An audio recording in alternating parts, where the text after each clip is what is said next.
سوچو میڈیا والوں، یہ خوبیاں بھی کبھی کبھی لکھ دیا کرو، اسلام کی یہ سچائی بھی بیان کر دیا کرو، شاید رام کی آتما خوش ہو جائے اور تمہارے لیے کچھ اچھا سوچ لے۔ سوچو تو میڈیا والوں، کم سے کم مرنے کی بات تم کتا اور بلی اور چوہا تو نہیں بنو، پھر دوبارہ منشیہ اور انسان بن کر پیدا ہو جاؤ۔ یہ بھی تو کم سے کم بیان کر دیا کرو، یہ بھی تو لکھ دیا کرو جو اسلام ہمیں یہ تعلیم دیتا ہے۔ ہاں اس ابو سعید خدری کے بارے میں سنو، وہ ابو سعید خدری جو اللہ کے نبی کی لیٹرین قضاء حاجت کا لوٹا بندنا پکڑے ہوئے ہیں اور جنگل میں چلے جا رہے ہیں، اللہ کے نبی نے کہا لاؤ اب یہ لوٹا مجھے دے دو، اب یہ برتن مجھے دے دو اور تم یہیں بیٹھ جاؤ، میں جنگل میں جاتا ہوں اور لیٹرین سے قضاء حاجت سے فارغ ہو کر آتا ہوں۔ اللہ کے نبی برتن لے کر چلے گئے، اتنی دور نکل گئے کہ کسی کی نظروں کے سامنے نہ آئے اور دو درختوں کی آڑ میں قضاء حاجت سے فراغت حاصل کرنے لگے۔ ادھر ابو سعید خدری جس پیڑ کے نیچے بیٹھے اس پیڑ کے اوپر چڑیا کا ایک گھونسلہ ہے اور اس کے دو چھوٹے چھوٹے بچے چینچی کر رہے ہیں۔ ابو سعید خدری اس پیڑ پر چڑھتے ہیں اور چڑیا کے وہ دو چھوٹے چھوٹے بچے ان کو بہت خوبصورت لگتے ہیں، ان دو چھوٹے چھوٹے بچوں کو لے لیتے ہیں اور اپنی مٹھی میں لے کر نیچے اتر جاتے ہیں۔ تھوڑی دیر کے بعد چڑیا آتی ہے، چڑیا گھونسلے میں دیکھتی ہے کہ میرے بچے نہیں ہیں لیکن بچے چینچی کر رہے ہیں۔ چڑیا کے کانوں میں پیڑ کے نیچے بیٹھے ہوئے ابو سعید خدری کے ہاتھوں میں بچے نظر آ جاتے ہیں۔ چڑیا اپنے منہ کا دانہ پھینکتی ہے اور چینچی کرتے ہوئے نیچے آتی ہے اور وہ چڑیا ابو سعید خدری کے سر پہ اپنے پر مار رہی ہے، گویا کہ وہ اپنے بچوں کو لینا چاہتی ہے کہ اے ابو سعید میرے بچوں کو میرے حوالے کر دو، گویا کہ وہ اپنے پروں سے یہ کہہ رہی ہو۔ ادھر سے اللہ کے رسول لیٹرین سے فارغ ہو کے آ رہے ہیں، دیکھتے ہیں کہ چڑیا اپنا پر مار رہی ہے اور اپنے بچے لینا چاہتی ہے اور ادھر ابو سعید خدری ان بچوں کو چھوڑنے کے لیے تیار نہیں ہے۔ یہ منظر دیکھ کر رحمت للعالمین کی آنکھوں میں آنسو آ جاتے ہیں اور کہتے ہیں ابو سعید اس چڑیا کی داستان تم نہیں سمجھ رہے ہو، یہ چڑیا تمہارے سر کے اوپر اڑ کر گردش کر رہی ہے، طواف کر رہی ہے، پر مار رہی ہے، یہ تم سے اپنے بچے مانگ رہی ہے۔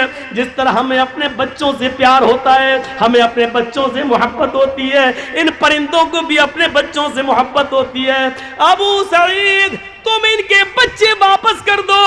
اس چڑیا کا ایک بچہ چھوڑتے ہیں ابو سعید، چڑیا جھٹ سے اپنی چونچ سے اس بچے کو پکڑتی ہے اور اڑتی ہوئی گھونسلے میں رکھ دیتی ہے اور پھر دوسرا بچہ لینے آتی ہے۔ ابو سعید نے دوسرا بچہ چھوڑا، اس چڑیا نے چونچ سے دبایا اور پھر دوسری اپنے بچے کو بھی اسی گھونسلے میں لے گئی۔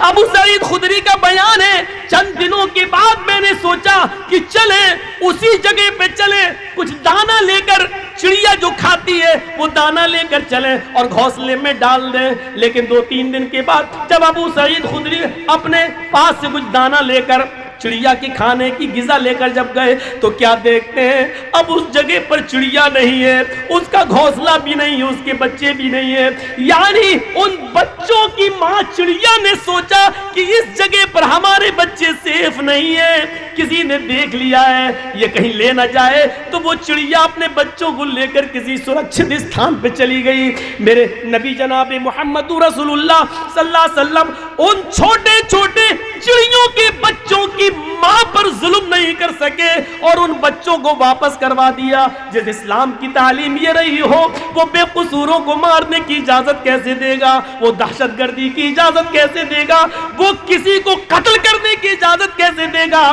جھوٹے ہو RSS والو، جھوٹے ہو بی جے پی کے گنڈوں جو اسلام کو تم بدنام کر رہے ہو، اور جھوٹے ہو اے میڈیا والو جو تم سرکاری ہڈیوں پر پھل کر اور اس طریقے کی خرافاتیں بیان کر رہے ہو۔ جھوٹے ہو تم، جھوٹے ہو تم، اپنے دعوے میں جھوٹے ہو۔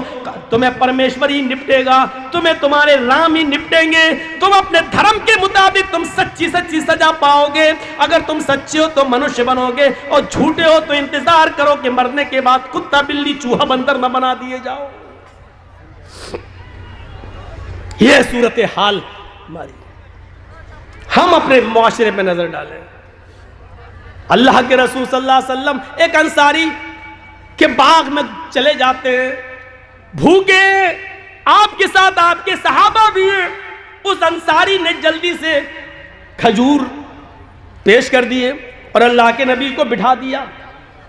اللہ کے نبی کھجور اٹھاتے ہیں، ایک کھجور اپنے منہ تک لے جاتے ہیں. ابھی کھاتے نہیں ہیں، کھجور کا ٹکڑا ہے، منہ تک لے جاتے ہیں کہ اچانک نظر پڑتی ہے ایک اونٹ اپنا سر نیچے کیے ہوئے ڈالے ہوئے ہے. اسی باغ میں ایک اونٹ اپنا سر نیچے کیے ہوئے ڈالے ہے. اللہ کے رسول نے کھجور رکھ دیا اور اس اونٹ کے پاس چلے گئے. جیسے ہی اس اونٹ کے سر پہ اپنا ہاتھ پھیرا، ہوتا ہے آپ لوگ اپنے قربانی کے جانوروں پر ہاتھ پھیرتے ہیں پیار میں، اللہ کے رسول نے جیسے ہی اس اونٹ کے سر پہ اپنا ہاتھ پھیرا، اس اونٹ نے اپنی لمبی گردن اللہ کے رسول کے سینے سے لگا دی اور اس اونٹ کے آنکھوں سے آنسو بہہ پڑے. اللہ کے رسول صلی اللہ علیہ وسلم کو اس وقت اللہ نے بذریعہ جبرائیل بتا دیا. جیسے ہی اونٹ نے آپ نے ہاتھ پھیرا، اونٹ نے اپنا سر نبی کے سینے سے لگا دیا، رونا شروع کر دیا. اونٹ کے رونے کو دیکھ کر نبی کا رونا شروع ہو گیا اور اللہ کے رسول نے پوچھا من رب ھذا الجمل، اس اونٹ کا مالک کون ہے؟ ادھر سے آواز آتی اس انصاری سے، انصاری نے اللہ کے رسول یہ اونٹ میرا ہے. آپ نے کہا ادھر آؤ.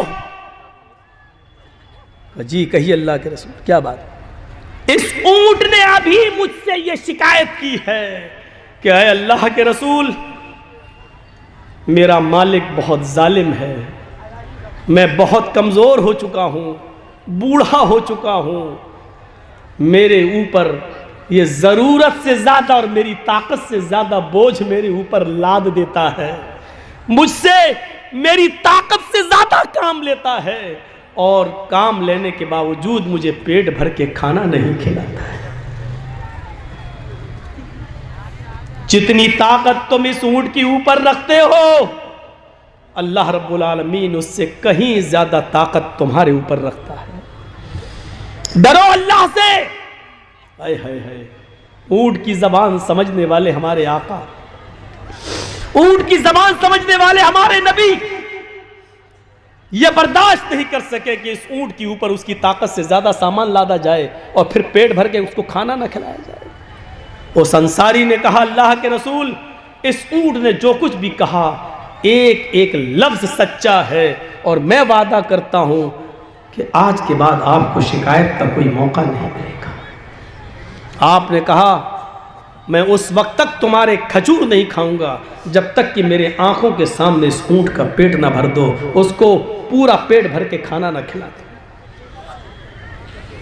ہمارا وہ نبی جو اونٹ کی بھوک برداشت نہ کر سکے،